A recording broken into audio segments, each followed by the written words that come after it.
ver qué es más gaseoso. Ahí estaría encerrado. Justo aquí a la tierra lo trae a Satanás. Ya no va en esas preguntas, ¿por qué? Porque tu teología ahora es teocentrista, no es humanista. Ahora entiendes que Dios no está haciendo las cosas para hacerte la vida más bonita. Dios está haciendo las cosas orientadas a su propia gloria. Él dice, por amor de mí mismo los he creado. Entonces, muy bien, el ser humano entiende quién es Dios, qué es lo que merece y le ama y le glorifica por todo lo que es primero y por todo lo que hace. Uno puede comprender lo que Dios hace si no entiende primero lo que Él es. Es como cuando alguien cuestiona la esclavitud, ¿no? Y dice, pero si en la Biblia Dios permitió la esclavitud. ¿Quién estaría de acuerdo con la esclavitud aquí? Levanten la mano, sinceramente. Yo, pastor, estoy a favor de la esclavitud. Volvería a ser una guerra civil para levantar otra vez la esclavitud. A ver, ¿cuántos? Le manda Malena nomás. Muy bien. ¿Alguien más que esté de acuerdo? ¿Sí o no, hermana? Pues yo vi que levantó la mano, así, allá. Se estaba acomodando el cabello, perdón. Con todo así levantó la mano y dije, qué raro. Bueno, difícilmente el día de hoy creo yo podríamos estar de acuerdo con la esclavitud, pero no podemos negar que en el Antiguo Testamento Dios permitió la esclavitud. ¿No es así? Y como nuestra mente es humanista, entonces, ¿cómo es posible? Mira que antes Dios permitió esto, que el otro. ¿No? Y no tomamos en cuenta el carácter de Dios. Porque si no entendemos cómo es Dios, no entendemos lo que hace. Antes de preguntarte por qué Dios permitió la esclavitud, tú tienes que preguntarte cómo es Dios. Y estar seguro quién es Él y cómo es Él. Ahora sí entendiste muy bien cómo es Dios, entiendes lo que Él está haciendo. Muy bien.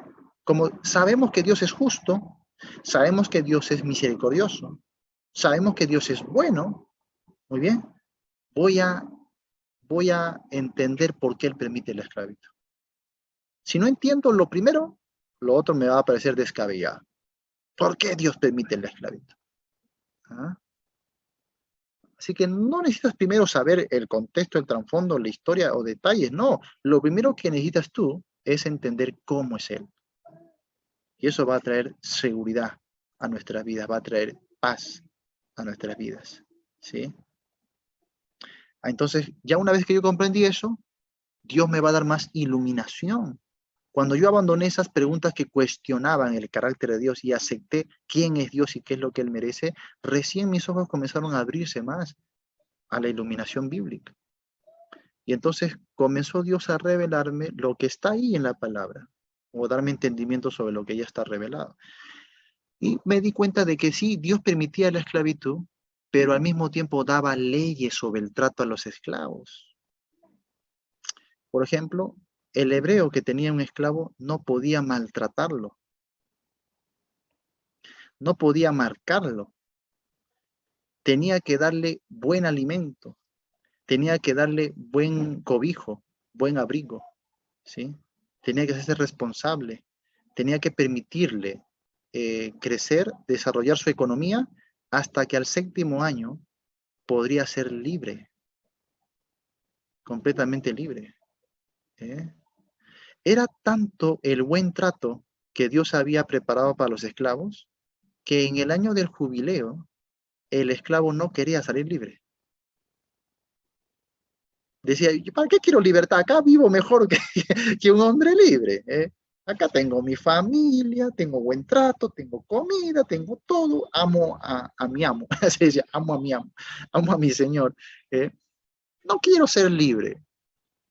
Y Dios instituyó, por eso, un prescrito en la ley, de que si el esclavo no quiere ser libre, el amo simplemente tenía que darle la orejita en una estaca de madera, y ahora sería su esclavo para siempre.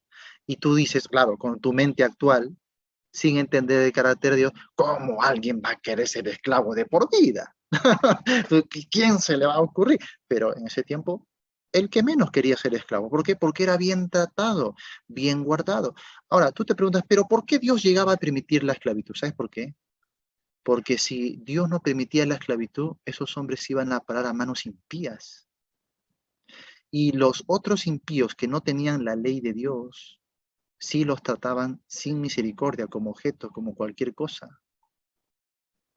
Ahora, ¿qué opinas de que Dios haya permitido la esclavitud?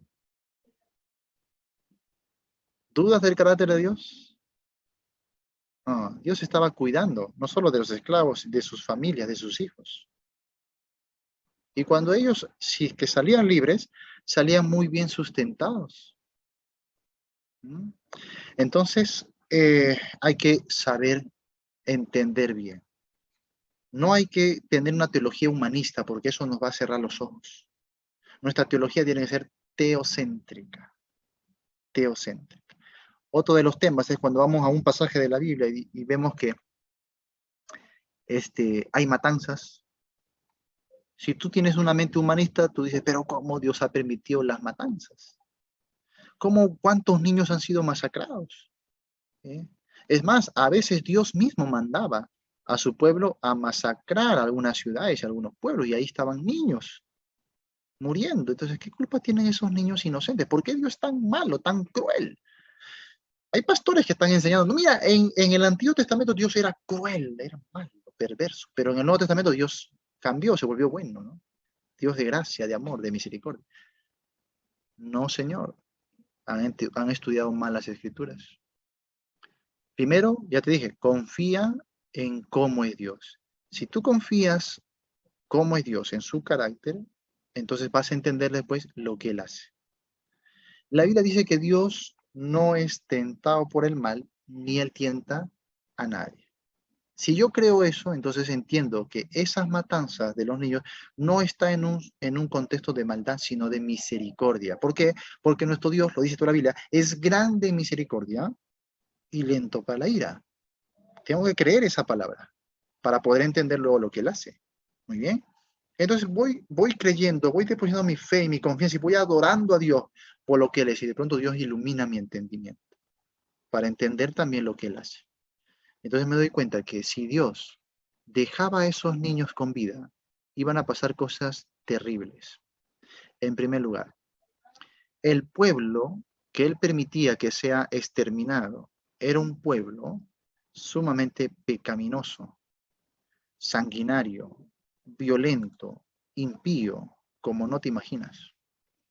Cuando tú estudias cómo eran estos pueblos, te quedarías aterrorizado. Pero normalmente nosotros tendemos a pensar, como eran tan malos, Dios les estaba enviando castigo. No lo veo así. Si tú estudias bien las escrituras, te das cuenta de que cuando Dios les envía a destruir, no es tanto un castigo o un derramamiento de explosión de ira, sino más bien es un acto de misericordia. ¿Por qué? Porque recuerda que la Biblia nos enseña que Dios obra de acuerdo a su presciencia. ¿Qué es presciencia? Es el conocimiento anticipado de las cosas. Dios conoce todo lo que va a acontecer. Dios conoce todo lo que vamos a hacer de antemano. Es más, la Biblia dice que Él conoce la palabra que vamos a hablar antes de que salga de nuestra boca. Muy bien. Entonces, Él tiene esa presciencia. En su presciencia, Dios sabe que este pueblo no se va a arrepentir, sino que va a seguir creciendo en maldad. ¿Sí me voy a entender? En violencia. Entonces, al crecer en violencia y en maldad, no solamente ellos van a perecer, sino los pueblos a los que ellos van a hacer daño. ¿Tú te has puesto a pensar en esos pueblos que están clamando por justicia? Y si Dios no interviene, esos pueblos que son gente, digamos, más justa, son gente más moralista, van a ser arrasados por este pueblo que es pecaminoso. En segundo lugar, ellos mismos se van a ir corrompiendo cada vez más en pecado. Y cuando Dios sabe que el hombre va a incurrir y se va a embarrar más y más en pecado sin solución alguna, Dios lo va a tener que eliminar por misericordia. Ahora, ¿por qué? Ponte a pensar en los hijos de estos pobladores. Es un pueblo sanguinario, perverso, pagano, impío y tienen hijos. ¿Sus hijos son inocentes? Claro que sí, pero no van a ser inocentes siempre. Porque al crecer y desarrollarse en esa cultura, con esa influencia, esos hijos también van a llegar a ser crueles y perversos. Y Dios lo sabe. Así que cuando Dios va a destruir este pueblo es un acto de misericordia, porque estos niños ya no serían personas impías y perversas, sino pasarían al reino de Dios, ya que se los llevaría en estado de inocencia. Muy bien.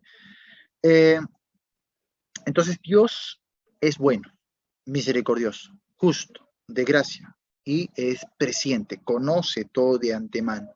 Nunca dudemos de lo que Dios hace, porque conocemos su carácter, cómo es Él. Ahora, tú me puedes decir, pero ¿por qué no solamente destruye a sus papás impíos y deja a los niños con vida? Porque Dios sabe que si esos niños crecen, con ese resentimiento van a buscar venganza. Es lo más natural. ¿Qué es más cruel? ¿Llevarte al niño al reino celestial o dejar que crezca sin papá, sin mamá, con traumas, con resentimientos y con amargura en su corazón? No dudes de lo que Dios hace, porque la Biblia dice que Él solo tiene planes de bien y no de mal. Esos niños, por los que muchos protestan el día de por qué Dios permitió esa matanza, están mucho mejor que nosotros hoy en la presencia del Señor. Y ellos para nada extrañan estar aquí, en este mundo en el cual tú y yo estamos. No dudemos de cómo es Dios. El día que usted ponga en cuestión el carácter de Dios, ese día usted está cerrando las puertas a la iluminación, a la revelación del Espíritu Santo. A eso nos lleva el humanismo. Así que mucho cuidado con este tema. Es primero una historia de un rey, de un gran rey, la historia de Dios. Muy bien. Finalmente, es la historia de la salvación. Dos. Ese es el orden que debemos ver. Es la historia de la salvación. Muy bien. Recuerda que Dios, ya vimos lo primero, lo básico es que Dios hace las cosas para su gloria. Todo se centra en su reino. Muy bien. De eso se desprende el segundo tema, que es la historia de la salvación, porque Dios ha querido prolongar la historia de la humanidad. Él pudo haber de repente efectuado las cosas ahí nomás después de Adán, pero Dios ha querido en su soberanía, en su presciencia, en su sabiduría, dejar el tiempo apropiado para salvar el mayor número de personas posible. ¿Sí? Esto no lo podemos saber tú y yo, esto solo lo sabe Dios. Dios sabe hasta qué punto, ¿sí? Hasta qué punto los hombres van a poder ser salvos. Dios sabe. Por eso ha prefijado ya los tiempos. A nosotros eso nos impacienta. ¿Por qué? Porque nosotros vivimos en la esfera espacio-temporal. Entonces sentimos que el tiempo va lento, ¿no? Va lento. Yo te hablo, por ejemplo, de 50 años. ¿Qué te parece mucho 50 años? ¿Es así? 50 años, no, señor, es muy, muy lento, muy lento, muy lento. Somos limitados por el espacio-tiempo, pero Dios vive fuera del espacio-tiempo. Dios no tiene conciencia de que el tiempo pasa, Dios vive en un estado de presente continuo, un presente eterno, algo que tú y yo no podemos asimilar porque no vivimos en ese estado, ¿sí? Entonces Dios, por eso, no se impacienta. Eso es lo que Pedro quiso decir en 2 de Pedro capítulo 3, cuando dijo, no ignoréis que para el Señor un día es como 1000 años y 1000 años como un día.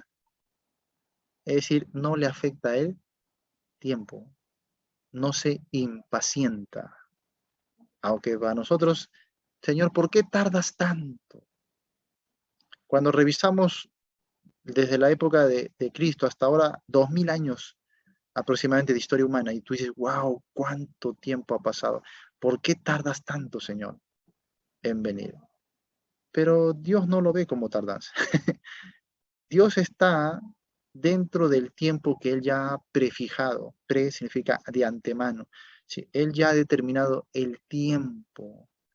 Y eso para nosotros puede involucrar quizás 1000 años más de historia. Pero para Dios no es nada, porque no le afecta el tiempo. ¿Te das cuenta? Así que tenemos que confiar una vez más en qué, en quién es Él, en cómo es Él y en lo que hace. Muy bien, nada más, nos queda confiar en eso y no desesperar. No es esperar.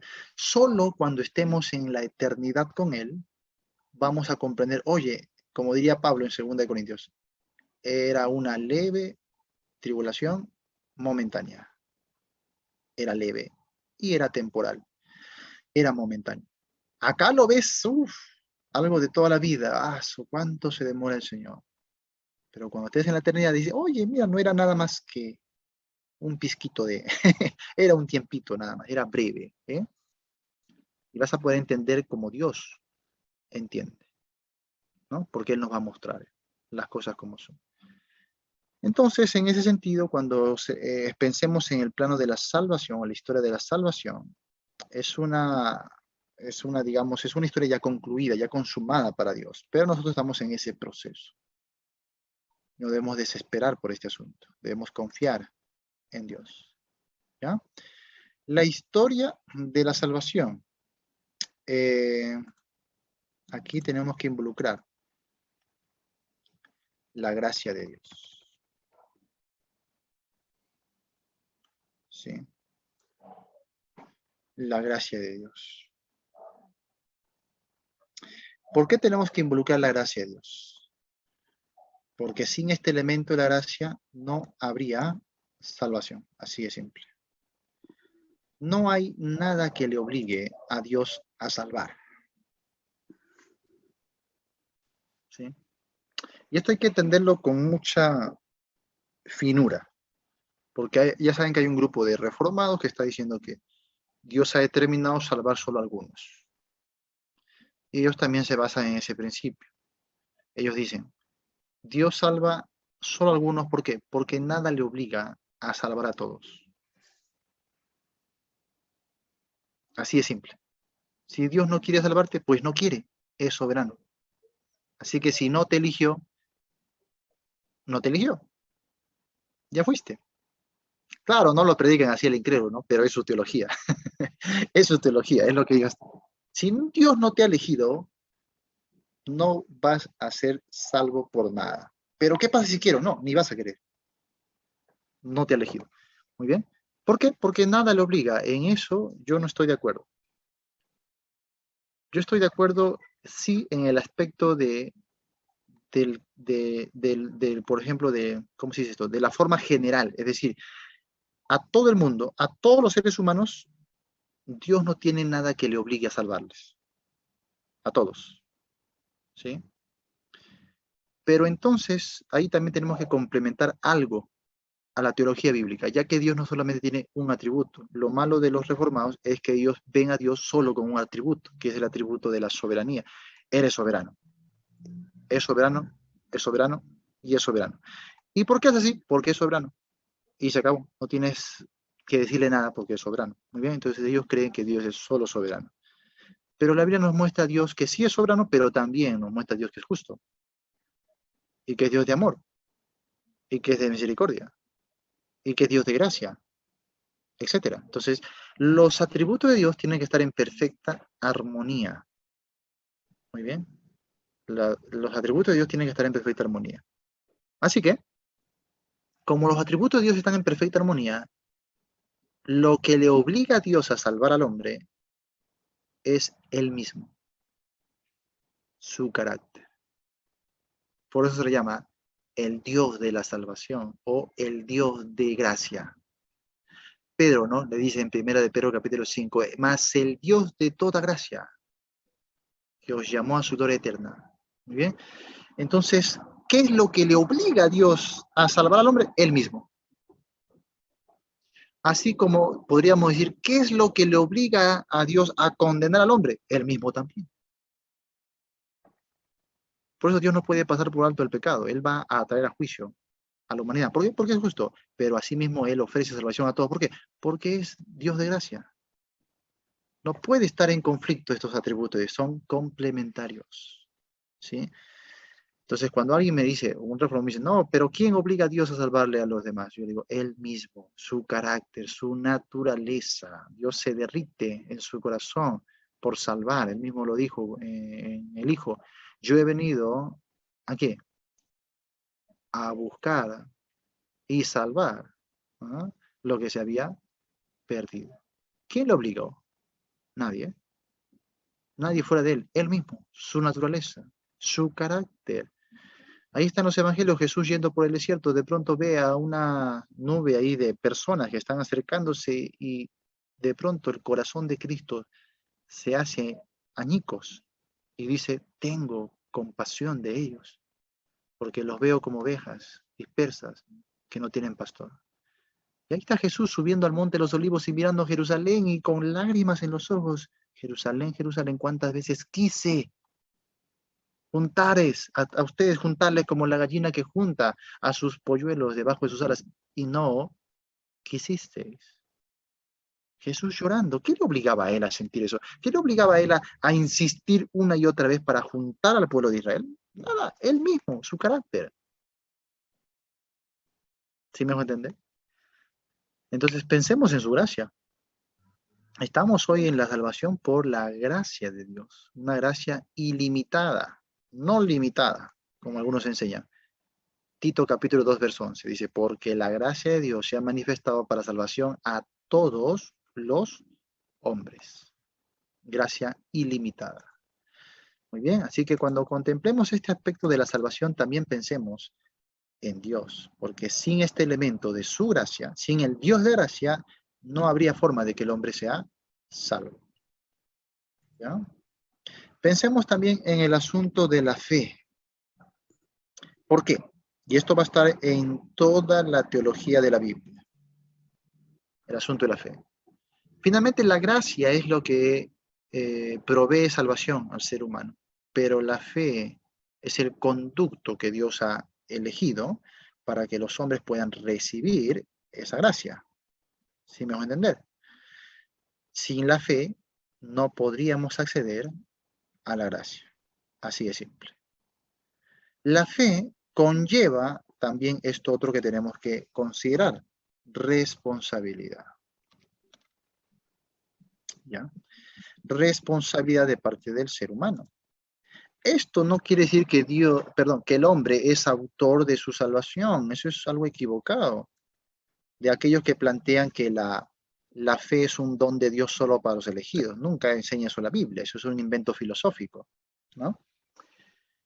Pero ¿por qué lo plantean así? Porque ellos dicen, si el hombre tiene que poner fe de sí mismo para que obtenga salvación, entonces el hombre es autor de su propia salvación. Y eso es un error teológico muy grave. ¿Por qué? Porque el detalle de que el hombre tenga que ejercer fe en Dios no lo determinó el hombre. Eso fue un decreto divino. Entonces Dios le dio esa facultad al hombre de ejercer fe bajo su propia responsabilidad.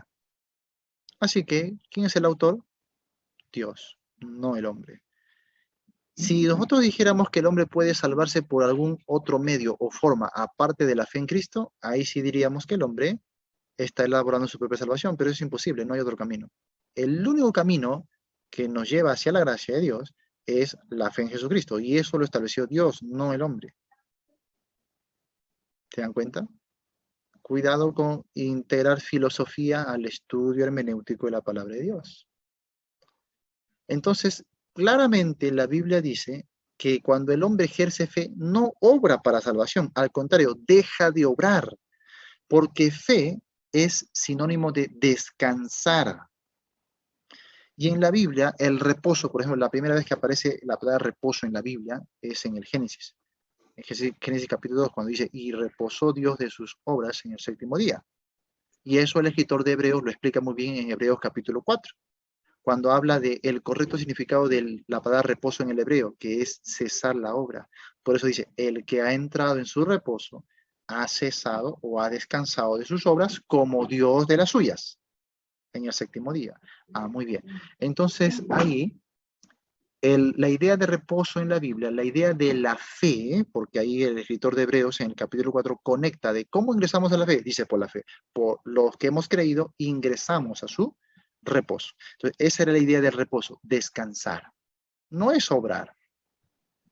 Entonces, está mal esa definición que hacen los reformados cuando dicen, si tú opones de tu fe, estás obrando para tu salvación. Yo digo, pero ¿qué Biblia estás leyendo? Vamos a ver cómo la Biblia más bien dice todo lo contrario. A ver. Vamos al libro de Gálatas.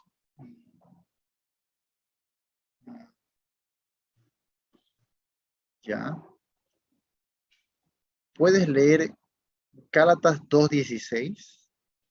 También Gálatas capítulo 3, verso 2. También Gálatas capítulo 3, verso 5. Donde Pablo está contrastando lo que es obrar con la fe. Son dos polos opuestos. No se pueden llevar a cabo las dos cosas al mismo tiempo. ¿Sí?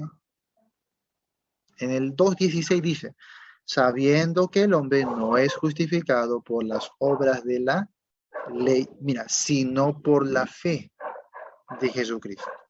Nosotros también hemos creído en Jesucristo para ser justificados por la fe y no por, contrasta, dos polos opuestos, y no por las obras de la ley.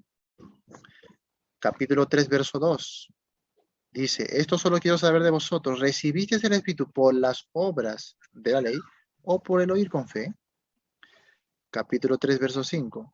Aquel pues que os suministra el Espíritu y hace maravillas entre vosotros, ¿lo hace por las obras de la ley o por el oír con fe? Luego Pablo está diferenciando notablemente lo que es obrar a lo que es tener fe.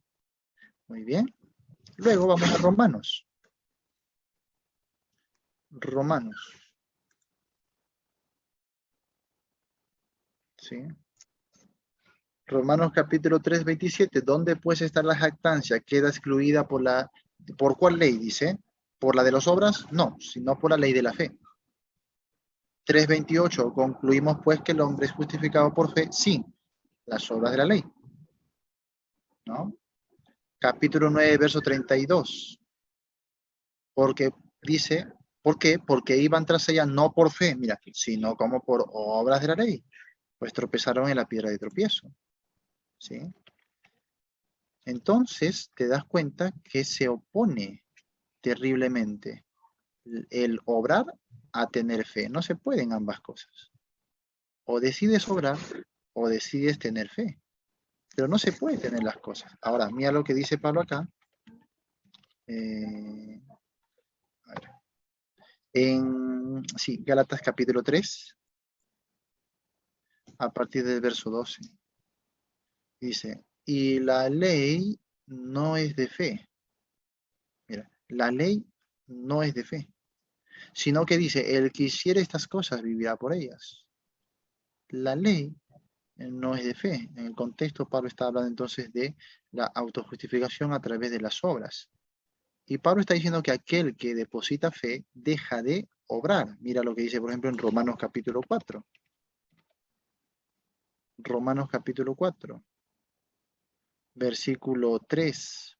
Porque, ¿qué dice la Escritura? Creyó Abraham a Dios y le fue contado por justicia. Pero al que obra, mira cómo marca esa diferencia, ese contraste. Fíjate bien cuando lees la Biblia. Porque primero dice, creyó Abraham a Dios. Y automáticamente le fue contado por justicia, es decir, le fue justificado. Verso 4 extiende un contraste. Pero al que obra, lo cual señala que obrar es algo contrario a creer. ¿Sí me voy a entender? Porque Abraham creyó. Muy bien, fue justificado. Pero al que obra, lo contrario. Dice, no se le cuente el salario como gracia, sino como deuda. Ahora mira verso 5, otra vez. Mas al que no obra, sinónimo, si no cree en aquel que justifica el impío. ¿Te das cuenta cómo son dos polos opuestos? No se puede obrar y ser de fe al mismo tiempo. No se puede. ¿Obras o crees? ¿Crees u obras? Para creer, tienes que dejar de obrar. ¿Por qué? Porque creer es descansar. Pero cuando uno obra, no descansa, está obrando, está trabajando. Creer es dejar de obrar. ¿Y descansar en quién? En Cristo. Confiar plenamente en Él. Y así es como Pablo lo diría también en Filipenses capítulo 3. Filipenses capítulo 3, dice el versículo 9. Y ser hallado en Él, no teniendo mi propia justicia. ¿Qué es propia justicia? Justificación a través de obras. No teniendo mi propia justicia, que es por la ley, sino, mira, La que es por la fe, todo lo contrario. La que es por la fe de Cristo. La justicia que es de Dios por la fe. Ah, muy bien. Entonces, ¿qué es creer? ¿Qué es tener fe? Dejar de obrar. Entonces, es absurdo esa teología que dice, no, si tú dices que has puesto tu fe, entonces tú estás obrando para tu salvación. No, la fe no es una obra. La fe es dejar de obrar. Muy bien. Preguntas, dudas, por favor, preguntas, dudas o comentarios.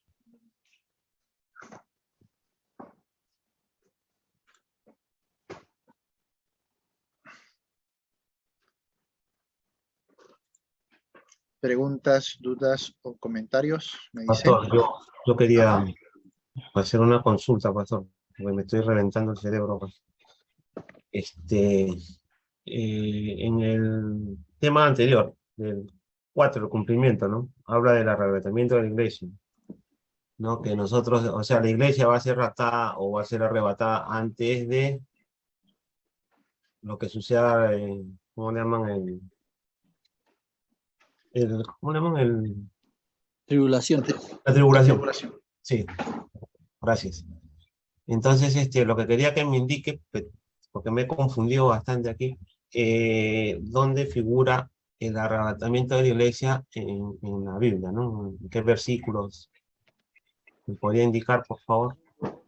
¿Dónde figura el arrebatamiento? Oh, claro, o sea, ¿en qué versículo figura el arrebatamiento? Primera de Tesalonicenses, capítulo 4, verso 14 al verso 16. ¿Ya?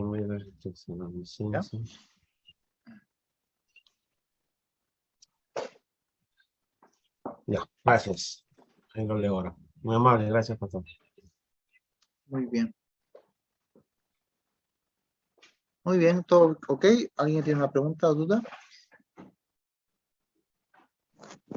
Pastor, ¿qué podríamos entender donde dice que Dios nos da la gracia sobre gracia? Gracias sobre gracia. Sí. ¿Qué pasaje? Hay muchas formas en las que se puede entender eso, según el contexto.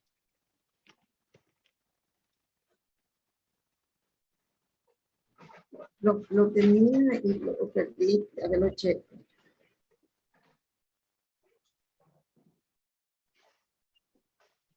Por ejemplo, en Juan 1:16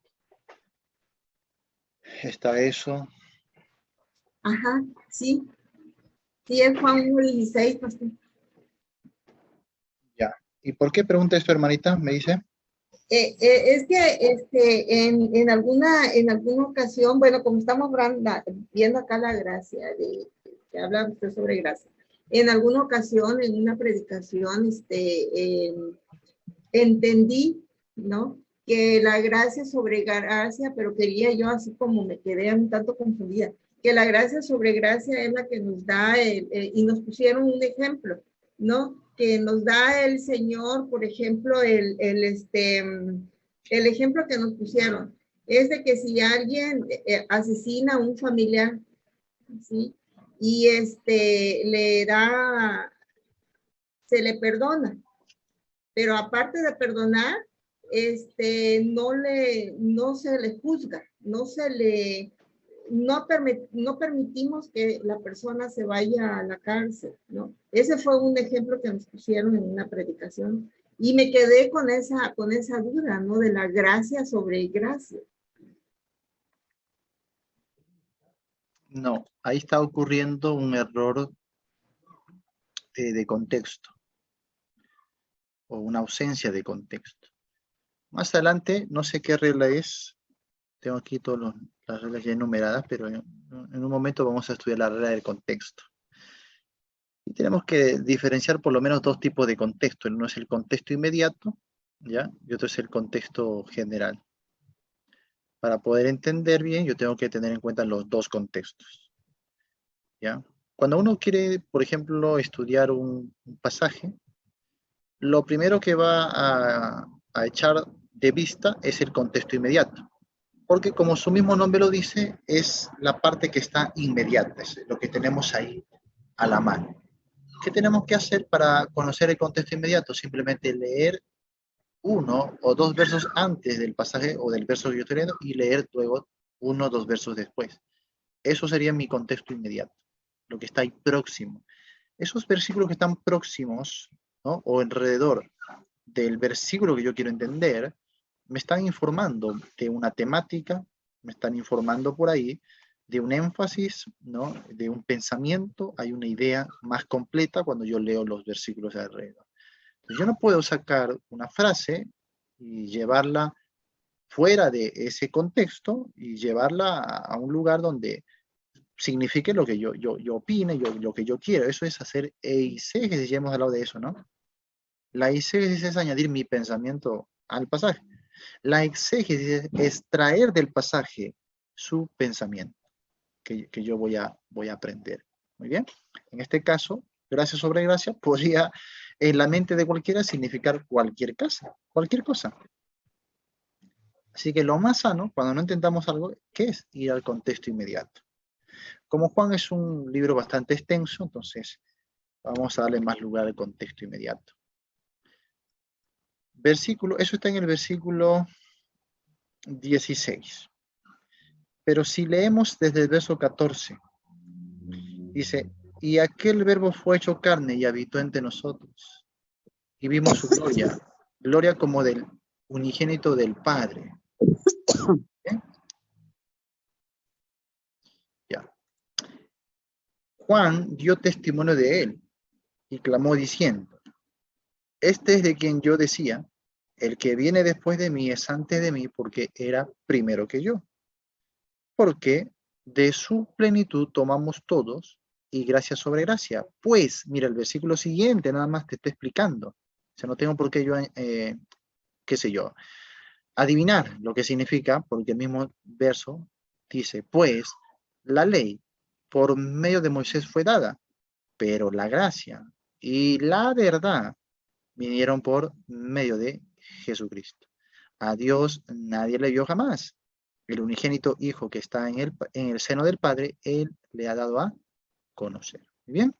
¿A qué se refiere entonces con gracia sobre gracia? A que en Cristo tenemos una revelación mayor, superior a la que hasta ese momento habían tenido por parte de Moisés.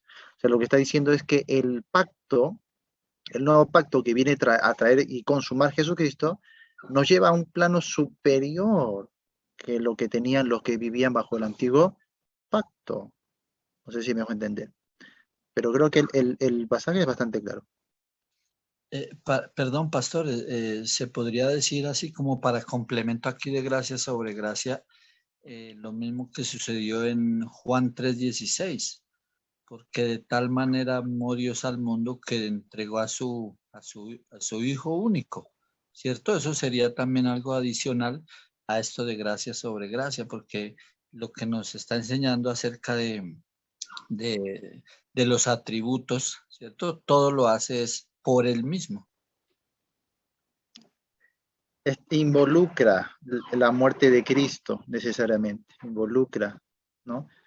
Pero cuando aquí Juan está hablando de gracia sobre gracia, aunque habla de Jesucristo, obviamente el plan de Jesucristo es redentor, es morir, involucra eso. Pero cuando dice gracia sobre gracia se refiere a que Dios ya había manifestado cierta gracia en el antiguo pacto, con la revelación que hasta ese momento había dado por medio de los profetas, por medio de Moisés, por medio del pueblo de Israel, ¿no? Por eso dice, ahí nomás el siguiente verso lo explica, verso 17, pues la ley por medio de Moisés fue dada. Así que eso es una manifestación de gracia de Dios, ¿sí? Pablo dijo, por ejemplo, en 2 de Corintios capítulo 3, que lo que tuvo gloria, lo que es de la ley, lo que es de Moisés, dice, sí tuvo cierta gloria, pero es gloria que perece. Ahora lo que hemos recibido con Jesucristo es gloria que permanece. Entonces, lo que está diciendo el autor es, sí, nosotros hemos recibido gracia de Dios y ahora recibimos más gracia, pues gracia sobre gracia, una gracia superior, que es a través de Jesucristo. O sea, está diciendo que la revelación en cuanto a la persona de Dios, que involucra todo, pues su carácter, su obra, su todo, ¿no? ahora es superior por medio de Jesucristo. Cristo nos ha traído lo más perfecto, lo más completo, ¿no? Entonces, los que estaban antes de Cristo, por supuesto que también tenían gracia de Dios. Pero a eso Dios vino a traer más gracia. ¿En quién? En Cristo Jesús. ¿Ya? Entonces, por eso le digo, esto es lo más sano. Interpreta una frase, una palabra, según el mismo autor lo está explicando. No le saquemos de ese plano y por ahí le añadamos cositas que a nosotros nos interesaría de repente colocarle. Porque eso, aunque parece algo inofensivo, es peligroso. ¿Por qué es peligroso? Porque me está orientando hacia un método equivocado de interpretación. Y si yo me acostumbro a interpretar así la Biblia, luego los errores van a ser cada vez mayores. Porque yo estoy dando rienda suelta a mi pensamiento y a mi imaginación. No. Un versículo de la Biblia no puede significar tantas cosas, tiene que ser algo certero, específico, contundente, que está ahí mismo en su contexto. Entonces, más de esto vamos a verlo cuando lleguemos a la regla del contexto, para aprender a usar cada versículo, cada pasaje, cada capítulo y cada libro de la Biblia dentro de su propio contexto. Lamentablemente es algo que no se ha enseñado a los creyentes, o no se enseña. Por lo menos en la gran mayoría de congregaciones, no se enseña a la iglesia a usar el contexto, ¿no? Hay una gran deficiencia por eso. Y difícilmente vas a encontrar un lugar como un seminario, un instituto donde te enseñen a usar el contexto. La mayoría de seminarios solamente se limita a enseñar la teología sistemática. Y te lo digo yo que ya estoy enseñando como en 3 institutos o seminarios y he estudiado en más de 5 institutos o seminarios diferentes. Y se limitan solo a la teología sistemática. No hay teología bíblica, no hay el uso del contexto, no hay entrenamiento en el uso del contexto. Y entonces carecemos de lo elemental. Por ejemplo, no hay tampoco comprensión lectora. ¿A cuántos en nuestras iglesias nos han discipulado en comprensión lectora? No hay. Y eso es preocupante sabiendo que estamos en un contexto latino y el latino no tiene comprensión lectora. Es pobrísimo la comprensión lectora del latino, especialmente los de Perú. Perú está último en la tabla en comprensión lectora, ¿no? Allá yo les digo, somos número 1 en el mundo en comprensión lectora, pero volteando la tabla, volteando la tabla. y entonces, yo sabiendo esa realidad, ¿qué hago? Yo enseño comprensión lectora en mi iglesia. Si no les doy comprensión lectora, hermano, es en vano, no van a entender lo que leen. Y si no entienden lo que leen, no van a poder tener acceso a la iluminación de las escrituras. ¿No? Entonces, por eso hacemos esto, ¿no? Estamos partiendo de elementos muy básicos, a veces doctrinales, pero vamos a tomar en cuenta cada principio, sobre todo esa parte elemental, porque la Biblia es una literatura. Y si no tengo comprensión lectora, olvídate. Olvídate. Entonces, por eso es que se levantan tantos maestros y el pueblo depende de los maestros, no depende de la lectura de la Biblia, sino de los maestros. Y los maestros hablan cualquier cosa y todos le creen, porque bueno, son los elegidos, son los maestros, son los llamados. Y como estamos en un mundo de la comunicación, hoy la confusión es también muy grande. ¿Por qué? Porque tenemos tanta facilidad de escuchar a uno y a otro maestro, entonces vamos al YouTube, al Facebook, ¿no? Y comenzamos a escuchar al uno, al otro, y cada uno da su propia entendimiento, su propia interpretación, y escuchamos tantas cosas que al final terminamos más confundidos. Y ninguno de ellos, lamentablemente, o pocos, están enseñando comprensión lectora para que el cristiano aprenda a estudiar su Biblia por sí mismo. Y eso es algo que tenemos que aprender hoy a tomar como una responsabilidad personal sobre nosotros mismos y luego sobre los demás para enseñar esto.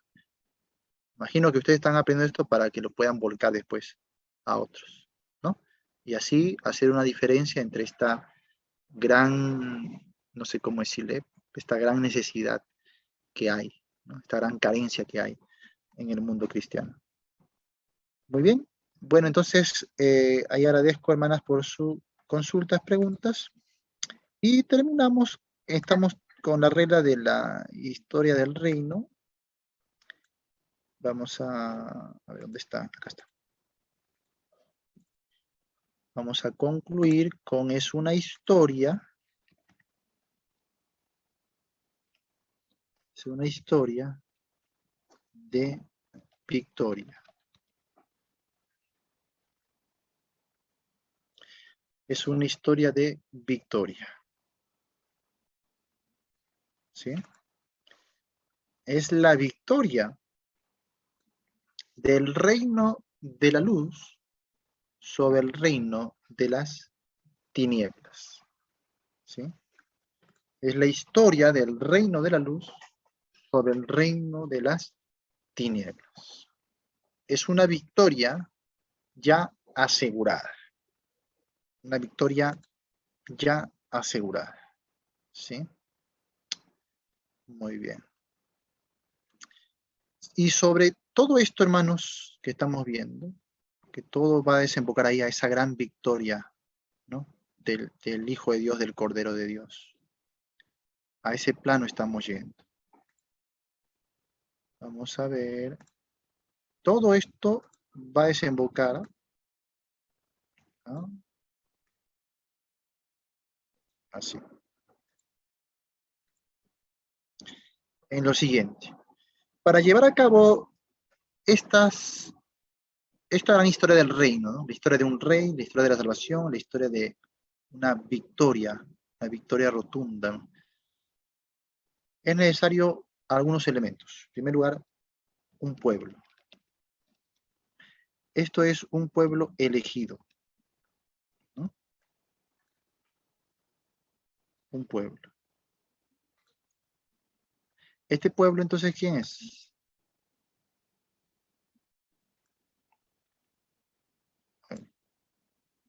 Se me borró. A ver, ahí está.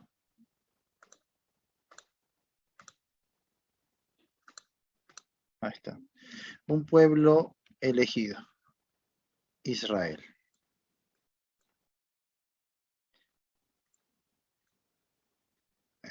Este es el pueblo por medio del cual Dios ha decidido llevar a cabo toda esta historia. Es el pueblo que es el administrador de Dios, el agente de Dios, para que consume su victoria y establezca finalmente su reino. Muy bien. Por eso hablamos del pueblo escogido, el pueblo elegido, el pueblo de Israel. Un pueblo que va a tener protagonismo sobre todo en la última etapa, ¿no? La iglesia tiene protagonismo en la tercera etapa en la que estamos nosotros. Pero este pueblo vuelve al protagonismo después de la etapa de la iglesia. Muy bien. Por medio de este pueblo iba a venir el Mesías, esto ya estaba profetizado desde Génesis, y por medio de este pueblo ese Mesías iba a reinar. Así que tenemos ahí, reconocemos dos fases, ¿no? Dos fases. Lo que nosotros conocemos como primera venida y segunda venida. ¿Ya? Y a esto apunta el Antiguo Testamento y el Nuevo Testamento nos lo explica. Muy bien. Si tú vas, por ejemplo, a Primera de Pedro, capítulo 1, ahí Pedro va a combinar estos dos aspectos de la revelación, lo de antes y lo de ahora. Primera de Pedro, capítulo 1. Dice el verso 10. Los profetas que profetizaron de la gracia destinada a vosotros, inquirieron y diligentemente indagaron acerca de esta salvación, escudriñando, mira, qué persona y qué tiempo indicaba el Espíritu de Cristo que estaba en ellos, el cual anunciaba de antemano, Antiguo Testamento, que anunciaba los sufrimientos de Cristo y las glorias que vendrían tras ellos. Muy bien, ahí Pedro está dividiendo las etapas de la historia también del reino. En el Antiguo Testamento, en la etapa de la promesa que había, anuncio, ¿no? Promesa, pacto. Pero de pronto, eso anunciaba que los sufrimientos de Cristo, esto ya viene al cumplimiento, pero un cumplimiento parcial, te das cuenta, porque aún no se establece el reino. Pero esta parte, cuando dice los sufrimientos de Cristo, eso es la primera venida. La primera venida, porque ahí Cristo padece, muere. Lo que tienes que saber es que el profeta del Antiguo Testamento no separaba la primera venida de la segunda. Para el profeta del Antiguo Testamento era solo una venida. ¿Sí? Solo una venida. Y ellos sabían que veían a un Mesías sufriente, aunque no lo entendían, porque también veían a un Mesías reinante. Ellos no entendían. ¿Cómo que es un Mesías sufriente y también un Mesías victorioso, reinante? Y ellos sabían que cuando el Mesías llegase, se iba a cumplir esa plenitud, ese reino. Ellos no miraban entonces primera venida, tiempo de gracia, segunda venida. No, ellos miraban solo la venida del Mesías. Y cuando él llegase, iba a hacer dos cosas, lo dijo Juan el Bautista, iba a limpiar su era, esto es el juicio, el castigo, y luego, ¿qué iba a hacer? Establecer su reino. Muy bien. Así lo entendían los profetas del Antiguo Testamento hasta Juan el Bautista. Por eso Juan el Bautista, cuando ve que Cristo no está estableciendo su reino, dice, oye, ¿eras tú el que había de venir? ¿Te acuerdas, no? ¿O habremos de esperar a otro? ¿O eras tú? Ya lo entiendo. Porque yo vi al Espíritu en forma de paloma descender sobre ti. Y vi que se estaba cumpliendo los detalles de la profecía en cuanto al Mesías, ¿no? Sus señales, las evidencias, pero no estableces el reino. Y yo voy a morir. ¿Qué pasó? ¿Eras tú el que había de venir?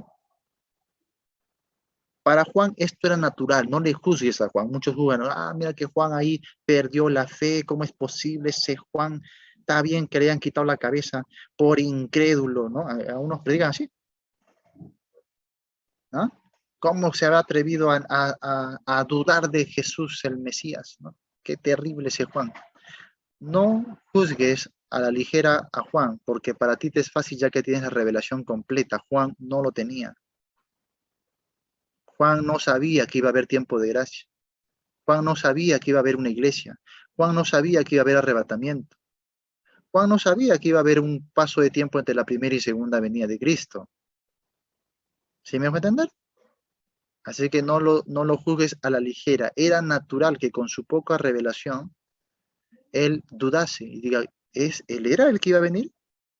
No dudaba que iba a venir el Mesías, no dudaba que se iba a instaurar el reino de Dios. Lo que dudaba ¿es ahora? ¿Eres tú? ¿O es otro? ¿Mm? Interesante que Jesús no responde, solamente le da las evidencias de señales. Porque, como dice Pablo, a nosotros se nos ha revelado cosas que a ellos no. ¿No te sientes privilegiado?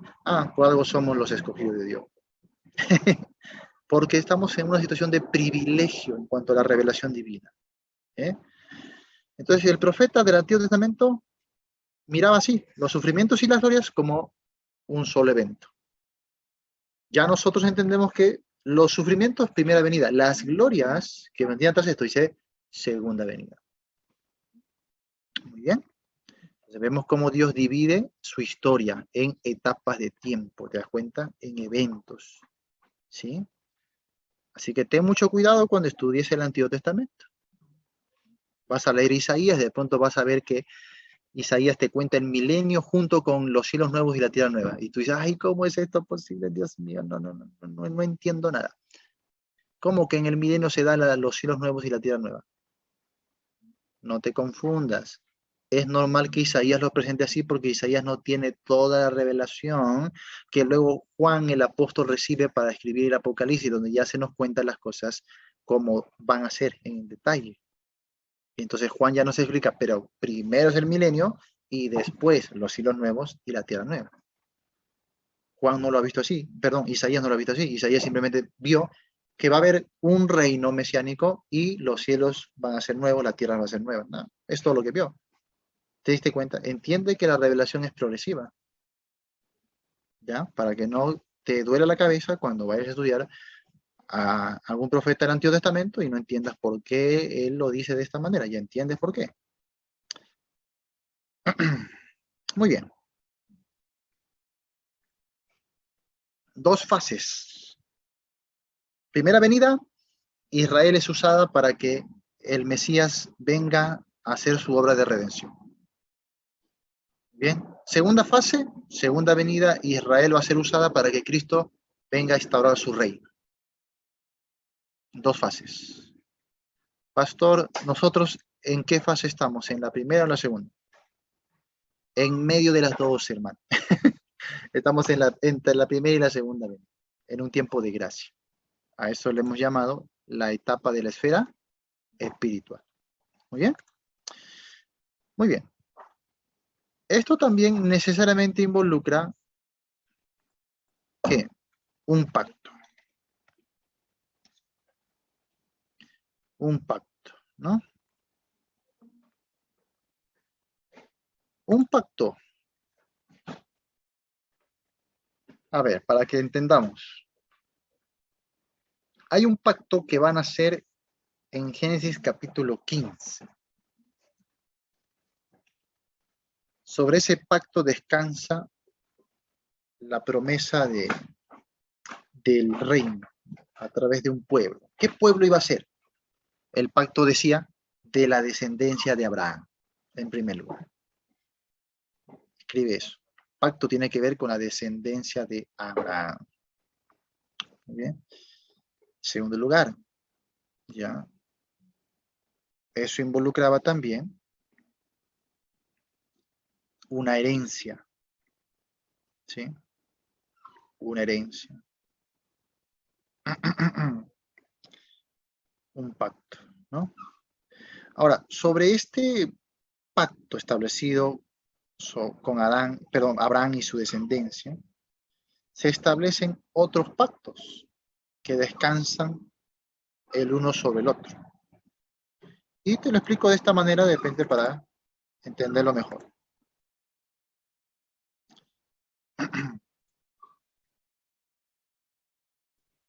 El pacto que es el pacto base de todos es el pacto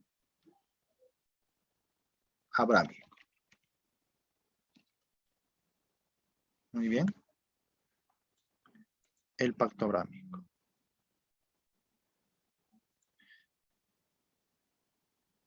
Ahí está.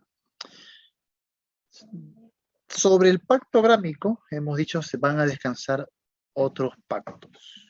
Muy bien. Vamos a poner aquí, hacia otra línea. Acá está. Esto de aquí es el pacto mosaico.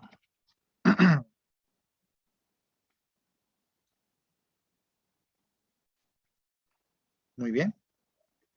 Luego, otro pacto. El pacto davídico.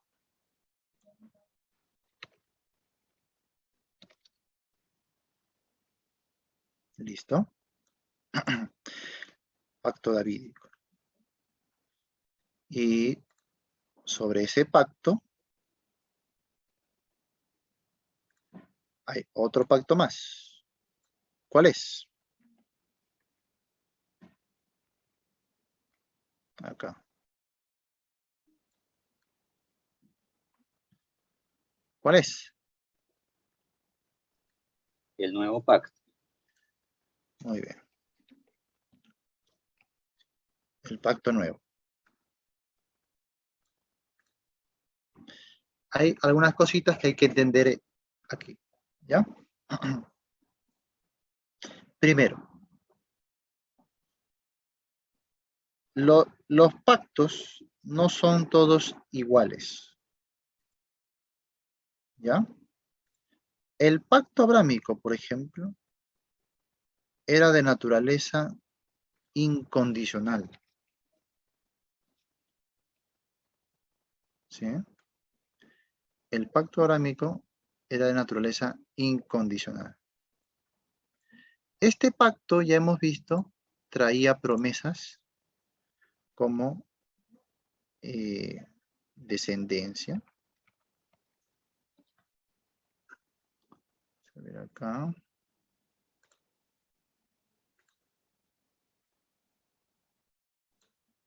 Muy bien. Descendencia. Herencia. bendición. Como es un pacto incondicional, Dios lo va a llevar a cabo sí o sí. Es incondicional. Muy bien. Pero hay otro pacto. Es el pacto mosaico. Este pacto, conocido como el pacto mosaico, sí es condicional. ¿Ya? Este pacto de aquí sí es condicional. El pueblo tiene que cumplir este pacto si quiere disfrutar de sus bendiciones. Pero en el pacto abrámico no.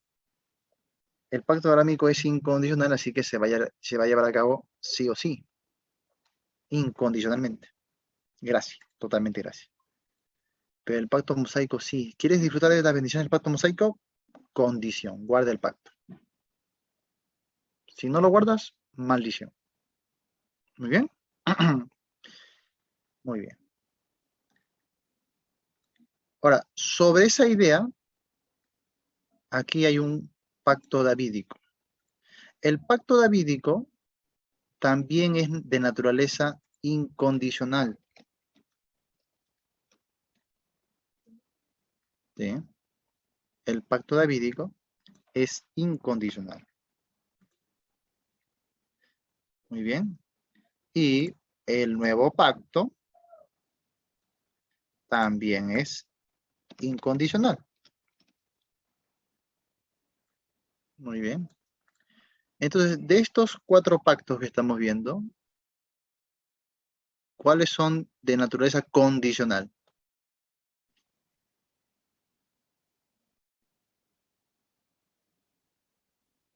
¿Cuáles? Mosaico. Solo el mosaico. Solo el mosaico. Necesitaba el pueblo poner de su parte para que se lleve a cabo. Obviamente el pueblo iba a fallar. O sea, este pacto mosaico por eso fue establecido con carácter temporal, porque sabía Dios que el pueblo no lo iba a cumplir. No lo podría cumplir. Muy bien. Ahora, unos detallitos más acá. En el pacto davídico, ahí es donde florece la idea de un reino eterno.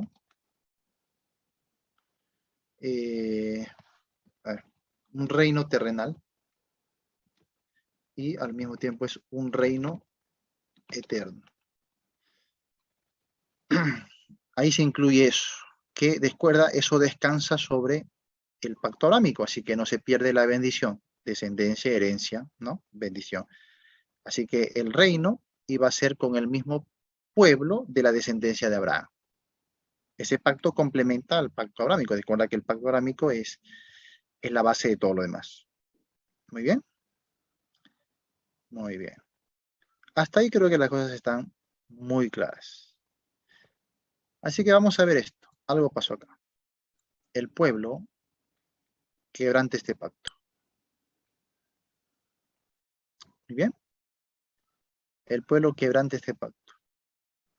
Si Dios hubiese puesto como base de todo el pacto mosaico, ¿qué hubiese pasado? ¿Qué hubiese pasado? No existiéramos. ¿No existiéramos? ¿Ah? ¿Qué hubiese pasado? No, no existiéramos, pastor, porque nadie ha podido cumplir. ¿A qué se refiere con no existiéramos? No, no entiendo eso. No, No, o sea, no, nadie hubiera podido cumplir las condiciones de poder llevar a cabo Ya, a ver, creo que no me han entendido la pregunta. No ¿Qué habría yo hubiese creo, pasado? Pastor, Sí. si en ese pacto mosaico, pues obviamente no hubiésemos heredado la gracia que hoy vivimos. Ya. Ya. No habría salvación. Muy bien. A ver, si Dios hubiese descansado todo sobre el pacto mosaico, simplemente no si pudiera haber establecido el reino. No se podría establecer el reino. Recuerda que estamos en la historia del reino, ¿ya? Para que se establezca el reino, el pacto tiene que ser incondicional. ¿Por qué? Por nuestra debilidad, ¿sí? Por la incapacidad humana. El hombre siempre va a quebrantar el pacto. Por eso el primer elemento que hemos estudiado, la gracia, es elemental para todo eso. Si el pacto no fuera abrámico, incondicional, no se podría llevar a cabo el reino. Así de sencillo. Entonces, por eso Dios hace estas cosas, ¿no? Establece el pacto abrámico de carácter incondicional y eso es el fundamento de todo lo demás. Ahora, el pacto mosaico para con el pueblo de Israel era condicional, estaba sujeto a maldición. Mira acá. Estaba sujeto a maldición, ¿no? Como el pueblo lo quebrantó, pero a Dios gracias, tenía el primer pacto que no se anula, solo eso le salvó, ¿no? Por eso pudo subsistir el pueblo, porque estaba fundamentado sobre el pacto abrámico. Muy bien. Por eso Dios se presenta siempre como el Dios de Abraham, de Isaac y de Jacob, o por amor a estos padres, ¿sí? Pues Dios se acuerda de su pacto. Así que, ¿qué hace Dios? En lugar de ese pacto mosaico, edifica lo que conocemos como el nuevo pacto, pues. ¿Ya? Entonces, va a reemplazar. El nuevo pacto va a reemplazar al pacto mosaico. Muy bien. Cuando hablamos, por lo tanto, hermanos, de el antiguo pacto, no nos estamos refiriendo solamente, mejor dicho, no nos estamos refiriendo a todos los pactos, ¿ah? O a todo el Antiguo Testamento, porque si no, anularías el pacto abrámico y el pacto davídico. ¿Sí me dejo entender? Cuando hablamos del antiguo pacto que ha sido abrogado, nos referimos solo al pacto mosaico. ¿Sí? ¿Me dejo entender? ¿Sí? ¿Ya? Solo al pacto mosaico, no al abrámico, no al davídico. Así que no digas tú el Antiguo Testamento es obsoleto, porque nosotros descansamos sobre el Antiguo Testamento. El Antiguo Testamento es nuestra raíz, provee nuestra savia. Por eso Pablo dice a la iglesia que somos hijos de ¿quién? De Abraham. Así que ¿cómo vas a poner como anulado, obsoleto el Antiguo Testamento? No. Tienen que tener mucho cuidado con eso. Nosotros descansamos sobre el Antiguo Testamento. Lo que se anula es el pacto mosaico, nada más. Mucho cuidado con eso. ¿Eh? Entonces, eso, si no entendemos eso, nos va a llevar a malas prácticas. Como los que dicen, que el diezmo es un asunto del Antiguo Testamento, estamos en el Nuevo, así que nada del Antiguo, tenemos un grave problema, porque se diezmó mucho antes del pacto mosaico, ¿no? Sí. Y además, si hacemos eso, ¿dónde estarían los otros principios que hay que cumplir del Antiguo Testamento? Así que lo único que queda anulado, amados hermanos, es lo que tiene que ver con el pacto mosaico, que era un pacto de maldición. Por eso que en Gálatas 3, que hemos leído, Cristo nos redimió de la maldición de la ley, ¿no? Así que en lugar de ese pacto mosaico, Dios da el pacto nuevo o el nuevo pacto. Y aquí esto incluía ¿qué? Incluía la perfección. No solo de las cosas que tienen que ver con el pacto, la administración, sino la perfección misma del creyente, del pueblo. ¿Ya? Esto involucraba un nuevo corazón. ¿Sí? Un nuevo corazón y también una nueva ley. Entonces involucraba el pacto nuevo. Ahora, ¿con quién es realizado este pacto nuevo?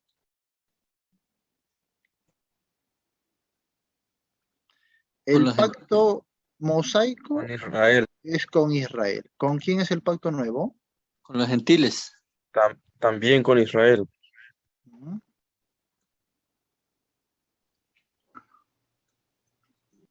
Sí, con Israel. Ujú. Muy bien. Los hermanos que ya han estado de antes ya saben. Tanto el antiguo como el nuevo, los dos pactos son con Israel. Dios no hizo ningún pacto con gentiles ni con la iglesia. Eso es otro de los errores que hay que corregir, que varios pastores, maestros sostienen el día de hoy, ¿no?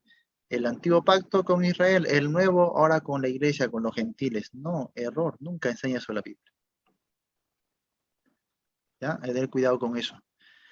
Okay, La Biblia pastor. dice que el nuevo pacto, leemos Jeremías y leamos Hebreos capítulo 8, el nuevo pacto es con la casa de Israel. Por eso que en Efesios 2, Pablo le dice a los gentiles, vosotros que estabais lejos, dice, erais ajenos a los pactos. Y en Romanos capítulo 9, hablando de Israel, de los judíos, dice, ¿de quiénes son los pactos? Ah, muy bien. Entonces, los pactos siempre son con Israel, nunca con los gentiles. Recuerda lo que estamos viendo. Aquí, por ejemplo, ¿no? Ya les dije que en esta historia del reino, Dios iba a usar a quién? A un pueblo, Israel. Así que Dios hace el pacto con ese pueblo, con Israel, no con nosotros los gentiles. Muy bien. Entonces, ¿cómo es que a mí me han enseñado en mi iglesia que nos beneficiamos del nuevo pacto o que estamos en el nuevo pacto? Sí, pero solamente hemos dicho en un carácter espiritual, porque recuerda que la iglesia está en la etapa de la esfera espiritual, ¿sí? Y la iglesia no se vuelve Israel, simplemente disfruta de la savia espiritual del nuevo pacto, pero no se vuelve Israel. Hay que tener cuidado con esas deducciones. O sea, por gracia, por eso se llama gracia. Por gracia, los gentiles, al oír el evangelio por fe, se llevan a cabo o reciben las bendiciones espirituales, que incluye perdón de pecados. Eso dice Efesios capítulo 1, perdón de pecados, las riquezas espirituales, la herencia también con el pueblo de Dios, solo por la fe, sin nosotros pertenecer a los pactos de Dios. Eso es gracia. ¿Es gracia o no es gracia? Por supuesto que es gracia, ¿no? Porque no nos correspondía a nosotros. Nada que tenga que ver con esos pactos. Es puramente con Israel. No hay que olvidarnos eso. Por eso en esta esfera espiritual, la iglesia anuncia salvación por la gracia de Dios. No por derecho, no por pacto, ¿no? No por linaje, sino únicamente por la fe en Jesucristo. Entonces uno disfruta de las bendiciones del nuevo pacto, por gracia de Dios. Muy bien. Así que en reemplazo del pacto mosaico, Dios edifica el nuevo pacto. Bien. Entonces, ¿qué se mantiene? El pacto abrámico, el pacto davídico, porque el pacto davídico incluye que del linaje de David, por eso se llama davídico, del linaje de David, uno se iba a sentar en el trono de Israel para siempre. Ese uno es Jesucristo, que vino del linaje de David. ¿Bien? Entonces se mantiene el pacto arámico, se mantiene el pacto davídico y el pacto nuevo, o nuevo pacto, que hace posible que las personas que van a ser recepcionarias de las bendiciones de los pactos anteriores puedan tener el corazón adecuado para recibir, porque el nuevo pacto nos lleva con mayor eficacia a la fe, ¿no? A la fe. Y en este nuevo pacto Dios transforma los corazones de aquellos que son de fe, asegurando su total victoria, o sea que sí se va a cumplir el pacto. ¿Ves? Por eso Dios reemplazó al pacto mosaico. Si nos hubiese dejado en pacto mosaico, olvídate, nunca nada se lleva a cabo. Y uno dice, pero si Dios sabía que este pacto iba a ser infructuoso, que no lo iba a poder guardar el pueblo, ¿por qué lo dio? Pues por eso mismo, para demostrarle al pueblo que no puede, pues, que necesita de su gracia y de el Redentor Jesucristo. ¿Ah? Por eso mismo lo dio, porque ese pacto mosaico, dice Pablo, fue nuestro ayo que nos condujo a Cristo. Muy bien, es como nuestro maestro.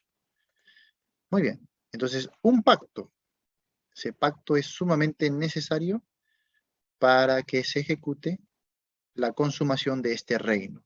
Y finalmente una tierra, pues, una tierra o una herencia. Una herencia. ¿Qué es la herencia aquí? Por, a ver, 5 puntos, por favor. 5 puntos extra se van a ganar. Y un pasaje ida y vuelta a sus casas. ¿Ya? ¿Cuál es esa herencia? ¿Cuál es esa herencia? ¿Quién me dice? Para poder entender bien la teología. ¿Cuál es esa herencia? A ver, dígame. El reino eterno podría ser, pastor, la salvación eterna. Tierra de Canaán.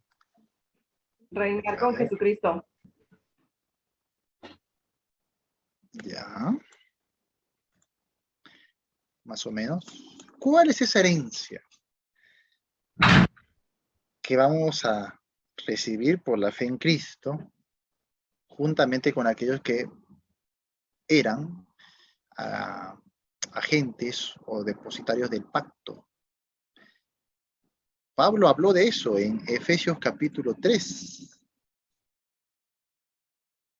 Bueno, en realidad lo habla en todos los capítulos de Efesios, pero en el capítulo 3, por ejemplo, en el verso 6, cuando habla de ese misterio escondido que ha sido revelado, dice así, que los gentiles son coherederos, o sea, que van a recibir la herencia, y miembros del mismo cuerpo, y copartícipes de la promesa en Cristo Jesús por medio del Evangelio. Ahí nos dice que recibimos la misma herencia, ¿sí o no? En el capítulo 1, verso 14 también dijo eso. En el capítulo 4, verso 31 también habla de la herencia, ¿no? La herencia. Pero no te dice qué. No dice qué. Dice que vamos a recibir juntamente con los demás, ¿no? Del Antiguo Testamento, vamos a recibir la misma herencia. ¿Cuál es esa herencia? Algo también va a haber referencia en Romanos, capítulo 8, verso 17, que dice, y si hijos, también herederos, herederos de Dios y coherederos con Cristo. Ah, pero ¿cuál es esa herencia? ¿Cuál es esa herencia? Otra vez nos dice que somos coherederos, herederos y coherederos. Luego, ¿ya? Pero, pastor, en el 17 dice al final para glorificarnos. Sí, pero no te dice cuál es la herencia. Hebreos 11:9. Por la fe habitó como extranjero en la tierra prometida, como en tierra ajena, morando en tiendas con Isaac y Jacob, coherederos de la misma promesa. Toda la vida habla de solo una herencia. ¿Cuál es esa herencia? Quiero que me digáis. Involucra salvación, pero no es la salvación la herencia. La vida eterna. Lo mismo. Involucra la vida eterna, pero no es la herencia. El reino. Tiene que ver con el reino, involucra el reino, pero no es la herencia también. ¿Cuál es la herencia? Ay, pastor, Dios mío. El mundo. La eternidad con Cristo. El mundo según Romanos 4:13. ¿Qué dice? Dice, porque no por la ley fue dada a Abraham o a su descendencia la promesa de que sería heredero del mundo, sino por la justicia de la fe. Ya, sí, tiene que ver también. Pero hay algo más explícito, que es la herencia de Cristo que comparte con nosotros.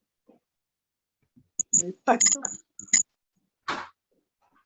Escuché, hay un roboxito habló, ¿no? Creo que de otros mundos también están estudiando con nosotros. ¡Qué bendición! ¡Qué alegría! Ahí está, un marcianito está hablando, Dios mío. Qué bueno, qué bueno. A ver, ya me estoy volviendo otro predicador ya. A ver, sí, hermana Esther, Cristo, Cristo su Hijo. es parte, pero no es la herencia. Más Cristo, es más, es la herencia de Cristo que Él la comparte con nosotros. Si Él reina, pues nosotros vamos a reinar junto con Él, ese es el reino. Tiene que ver con reinar, pero ¿qué es en sí la herencia que Él recibe? Su reino. Que pasamos a ser hijos de Dios. Tiene que ver, todo lo que tú estás diciendo tiene que ver, pero no es algo más específico. El A pacto. ver, les voy a dar un minuto más, a ver si me responden. Se van a ganar un pasaje, ¿ah? Se van a ganar un saludo a la distancia. A Perú. ¿Ah? Desde Bien. México. ¿Qué es la herencia de Cristo? ¿Qué es la herencia de Cristo? Esto te va a aclarar toda la teología bárbaramente. Que pasamos a ser hijos de Dios, que nos vamos a ir a la gloria, a su presencia, a alabarle. Eso es una verdad, eso es parte de todo lo que involucra la redención, el reino, pero no es la herencia. La herencia es algo Cuerpo glorificado. específico. La glorificación. Tampoco. Tampoco. Es una herencia, es algo que recibimos. A ver, ya está pasando el minuto, ¿ah? La salvación y la vida eterna. Que reinaremos con Él. Su gracia. Tiene que ver con el reino, sí, tiene que ver con el reino. Los lugares celestiales. Como No, Su gracia. estamos lejos. me doy. Tampoco su gracia, tampoco. Estamos lejos, muy lejos. Denos una pista. Estamos como cuando jugamos, ¿no? Frío, caliente, frío. El reposo. El reposo es la bendición, es la consumación, pero no es la herencia. Hay algo específico.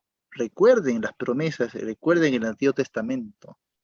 Algo específico que es para Cristo. ¿Cómo? Una tierra. Ya lo he dicho antes que tiene que ver con el mundo. Tiene que ver con reino y tiene que ver con el mundo. El Su perdón. gloria.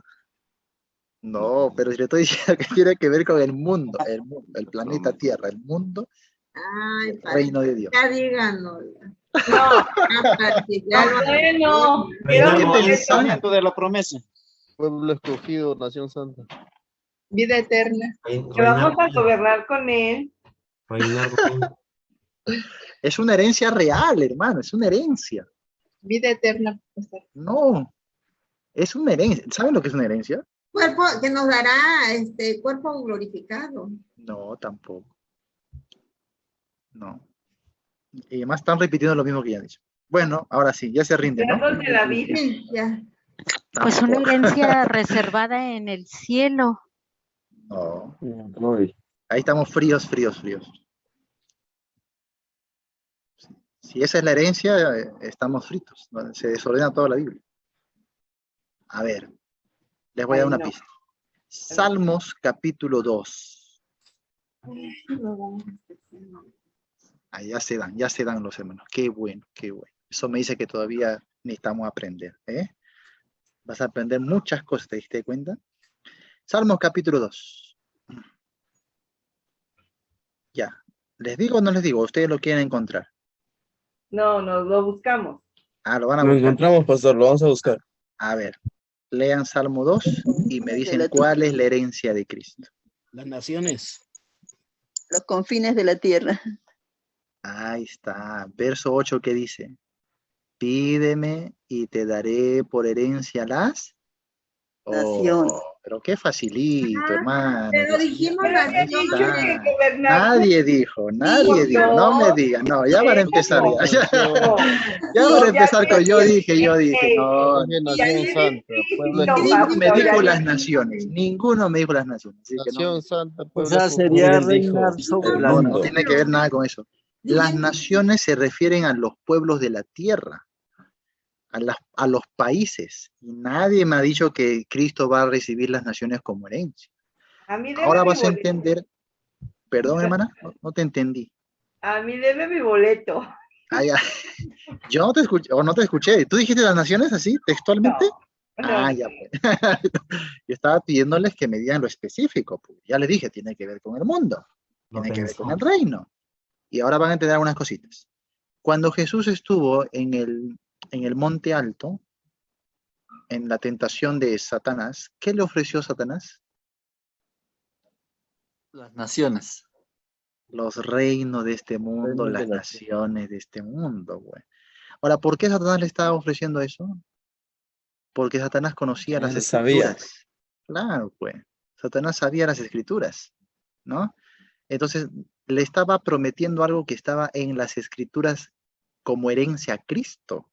Solamente que el modo de alcanzarlo iba a ser distinto. En otras palabras, le dice, ¿para qué vas a sufrir y hacer todo esto mejor? Yo te lo doy facilito, te lo entrego. ¿Ah? Ah, porque Satanás sabe más que nosotros. Satanás sí sabía cuál era la herencia de Cristo. Ahora, vamos a Apocalipsis capítulo 3. Apocalipsis capítulo 3.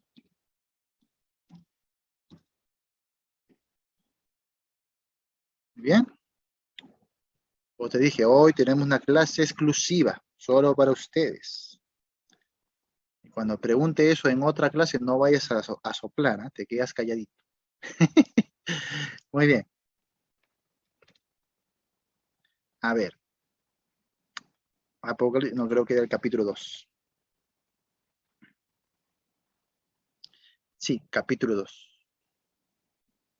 Léanme el verso 26 y el verso 27.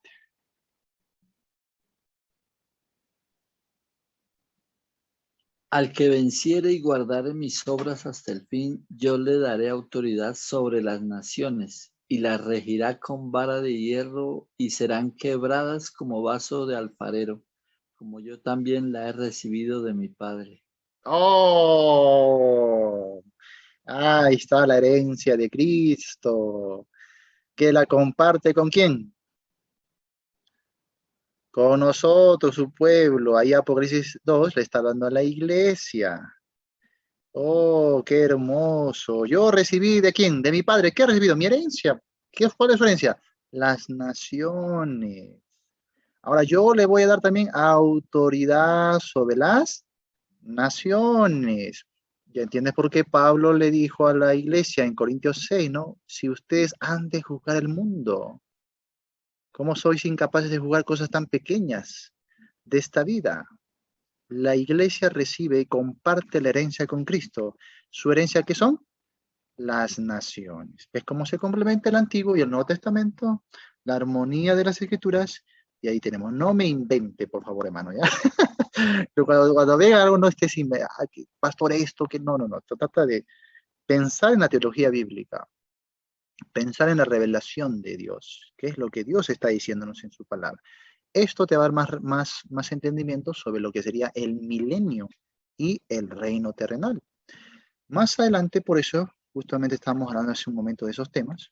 Si vas a Apocalipsis 22, Apocalipsis 22, ¿ya?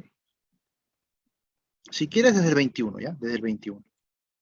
Apocalipsis 21. Mira, por ejemplo, el verso 24. Y las naciones que hubieran sido salvas andarán a la luz de ella, y los reyes de la... ¿Qué dice? ¿Los reyes del cielo o los reyes de la tierra? Ahora, Apocalipsis 21 me está diciendo lo que sucedió en el milenio o después del milenio. Después del milenio, pues, hermano, ¿no? Esto no es doctrina de los testigos, esto es enseñanza bíblica. ¿Ah? Entonces dice, las naciones que hubieran sido salvas andarán a la luz de ella, y los reyes de la tierra traerán su gloria y honor a ella. Sus puertas nunca serán... ¿De qué está hablando? De la nueva Jerusalén que desciende a la tierra, ¿no? Sus puertas nunca serán cerradas de día, pues allí no habrá noche, y llevarán la gloria y la honra de las naciones a ella. La ciudad amada de Jerusalén va a estar en la tierra prometida, en Jerusalén. Y las naciones del mundo van a venir hasta Jerusalén a adorar. ¿Sí? Ahí está claro. ¿Dónde se está desarrollando el reino?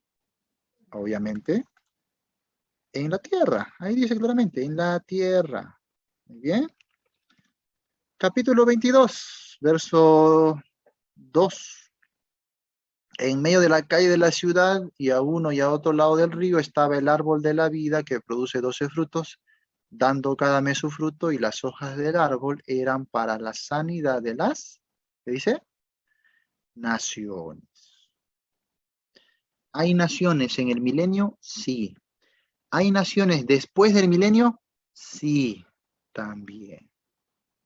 Está la tierra renovada, transformada, descendió la nueva Jerusalén, pero siguen existiendo pueblos, naciones en la tierra. Entonces el reino se lleva a cabo aquí en la tierra, y las naciones son la herencia que Cristo recibe. Y Cristo, con él, nos da autoridad, ¿ya?, sobre las naciones. ¿Muy bien? Muy bien. ¿Está claro? ¿Estaba facilito? Perdón, pastor, aquí en el 21-27 dice, donde dice, bueno, ya lo acabamos de leer ahí, que sus puertas nunca se cerrarán. En el 27 dice, en el 21-27 dice, no entrará en ella ninguna cosa inmunda o que hace abominación y mentira, sino solamente los que están inscritos en el libro de la vida del Cordero. Bueno, ahí ya digamos que si estamos hablando de las naciones de la tierra, ¿por qué está involucrado ahí ese versículo, que no entra ninguna cosa inmunda? Porque recuerda que esto no es para la gente de ese tiempo. Esto es para la gente del momento que estaba leyendo al apóstol Juan. Juan les está explicando lo que va a suceder en el futuro, pero esperando una respuesta de sus lectores presentes, del momento. Entonces, Juan está cerrando la idea que comenzó, por ejemplo, en el versículo 5. Siempre hay que leer todo. Versículo 5, y el que estaba sentado en el trono dijo, he aquí yo hago nuevas todas las cosas, y me dijo, escribe, porque estas palabras son fieles y verdaderas. Y me dijo, hecho está, yo soy el alfa y el omega, el principio y el fin, al que tuviere sed, yo le daré gratuitamente de la fuente del agua de la vida. Está haciendo un llamado. Verso 7, el que venciere heredará todas las cosas, y yo seré su Dios, y él será mi hijo. Pero, mira, los cobardes e incrédulos, los abominables y homicidas, los fornicarios y hechiceros, los idólatras y todos los mentirosos tendrán su parte en el agua que arde con fuego y azufre, que es la muerte segunda, que ya había explicado eso en el capítulo 20, ¿no? Que va a suceder después del milenio en el juicio final. Y ahí, entonces, te da revelación de lo que va a suceder con la Nueva Jerusalén, y termina la idea, por eso en el verso 27, con no entrará en ella, o sea, en esa ciudad que descenderá a la tierra, no va a entrar cosa inmunda, que es abominación y mentira. ¿Para qué? Para que los hombres el día de hoy entiendan que si quieren entrar a esa ciudad que Dios ha prometido que un día vendrán a la tierra, tienen que ejercer fe en Cristo, con arrepentimiento. Porque recuerda que Apocalipsis no es un libro escrito para las personas del futuro, es un libro para nosotros, para que hoy proclamemos el Evangelio, entendiendo lo que Dios va a hacer. Uno hoy día de hoy se arrepienta y pueda venir por fe a los pies de Cristo. Por eso que en el capítulo 22 también cierra la idea con lo mismo, hace un llamado, el que quiera venga y tome gratuitamente del agua de la vida. Así que mientras que se está instruyendo a la iglesia, se está haciendo un llamado de arrepentimiento general, universal también. Muy bien. Bueno, así de sencillo era la herencia de Cristo, ¿no? Y estoy seguro que ustedes ya lo sabían, pero no lo habían relacionado con esto o de esta manera. Muy bien. Entonces, es la herencia que Cristo va a compartir con su pueblo, cuando Él tome posesión de ello. Y toda la Biblia está orientada a eso. Toda la Biblia. Por eso dice, por ejemplo, siéntate a mi diestra hasta que ponga a tus enemigos por estrado de tus pies. Promesa de cuando Cristo va a tomar el reino. Y esto vas a encontrar en cualquier parte de las Escrituras. Siempre hay una referencia a cuando Cristo vaya a tomar el reino. Pero para tomar el reino, ¿qué tiene que hacer? Obviamente tiene que subyugar a las naciones del mundo. Eso lo da con mayor claridad el profeta Daniel, pues. El profeta Daniel nos dice cómo el Mesías va a derrocar a las naciones del mundo para establecer su reino de justicia. Eso no quiere decir que ya llegará la perfección a la humanidad. Todavía habrá pecado, todavía habrá naciones. Eso va a pasar en el milenio. Pero la diferencia es que Cristo lo estará rigiendo con vara de hierro. ¿Ah? Por eso es que dice con vara de hierro, o sea, duramente, porque las naciones van a seguir siendo pecaminosas, pero van a estar bajo el mandato de Cristo. Les va a dar un trato duro, pero justo, ¿no? Ahora entiendes por qué después del milenio muchas de esas naciones quieren rebelarse contra Cristo, porque no les ha gustado el trato duro. Así es la naturaleza del hombre. No les ha gustado la dureza, ¿no? La justicia verdadera, así que se van a rebelar con Cristo aún después del milenio. Muy bien. A ver, uy, ya acá se pasó la hora, Dios mío, pensé que eran las 8 de la noche. O sea, nadie me avisa. ¿Sí? Nadie me avisa, ya iba a pasar a la siguiente regla, ya, Dios mío. Grecia, que es la monitora, no se retiró. Sí, pues, ya, creo que ya se fue a dormir también. Son 3 horas de clase. Acá el hermano Ricardo tampoco no me dice nada, está contento ahí, ¿no? Estamos muy concentrados. Muy concentrados, Dios mío. Muy bien, bueno, vamos a dejarlo ahí, si no nos vamos a quedar hasta las 3 de la mañana acá, ¿ya? Muy bien, ¿todo bien? ¿Pregunta? ¿Qué les ha parecido? Sí, sí. Muy linda la clase. Lo que pasa es que hoy era vigilia y no habían entendido eso.